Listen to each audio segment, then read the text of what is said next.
এখানে ডালটা মাখানো হয়েছে, দেখতে পাচ্ছেন। এটা কি কি ডাল দিচ্ছেন?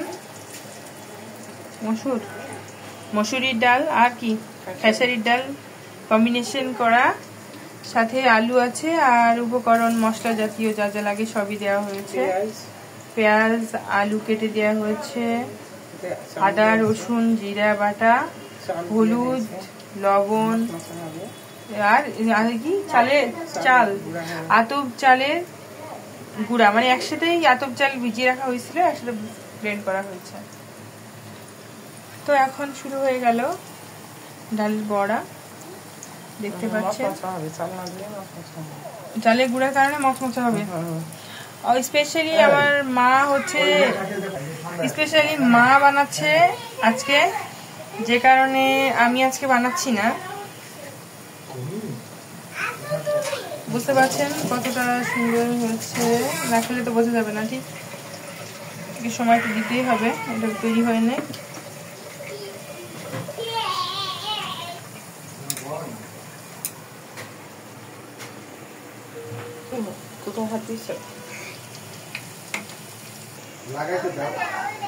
আরে হয়ে গেল,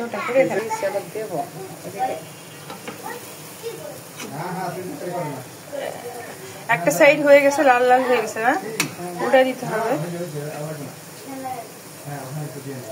এটা খেসারি আর মসুরি কম্বিনেশন করে ব্লেন্ড করা বড়া, বাংলা ভাষায় বড়া না। আরো বিভিন্ন ভাবে মানুষ নাম তৈরি করতে পারে, অসুবিধা নাই। যে বাংলা ভাষায় এক কথা বড়া আর ডালের বড়া হয়ে গেছে।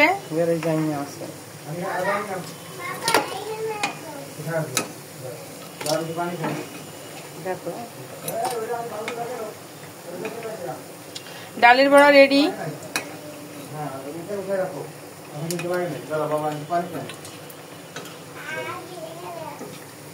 এটা উঠাই দেন।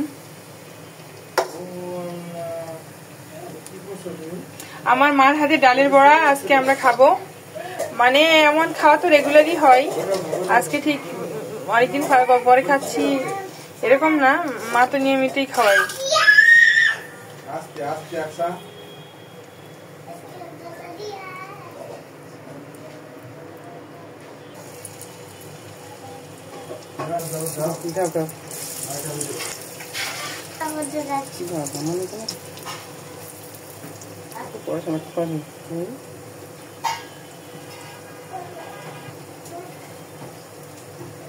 অবশ্যই এই ডালের বড়া আপনি তৈরি করে আপনি অনেক সময় মাছ দিয়ে ঝোল করতে পারবেন। হ্যাঁ, ডালের বড়া বিভিন্ন ভাবেই তৈরি করা যায়, যেমন হচ্ছে বিভিন্ন ধরনের শাক পাতা দিয়েও, মানে ডাল দিয়ে বড়া বানানো যায়। যেমন বাড়ি গেলে আমি তেলাকুচা পাতা দিতে পারি, তার পাট শাক দিতে পারি, সাজনা পাতা দিতে পারি, সব ধরনের আপনার ইচ্ছা খুশি যে যেমন খেতে চাই, কোনো অসুবিধা নাই। তবে সব শাকই ভালো, তাই না? সব থেকে ধনিয়া পাতা ভালো।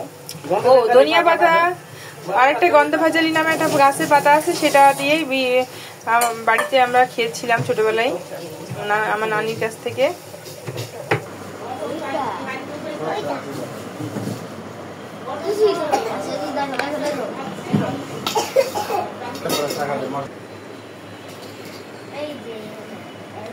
খান সাহেব, দেখো তো ডালের বড়াটা কেমন হয়েছে।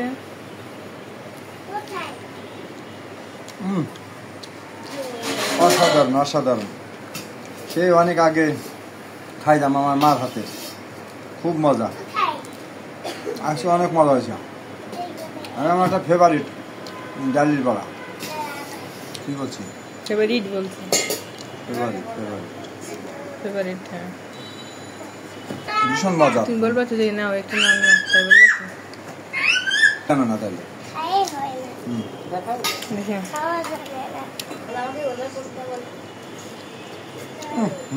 দারুন দারুন, অনেক মজা করে খাচ্ছ বুঝতে পারছি। খুব মজা ডালের বড়া, অনেকগুলো একদম চুলা থেকে উঠাই নিয়ে আসা হয়েছে, একদম ক্রাঞ্চি মচমচা। বিকালের নাস্তায় ডালের বড়া আমার খুব পছন্দের একটা খাবার। আমার মা একসময় আমাকে বানাই দিত, খুব মজা, অনেক মজা।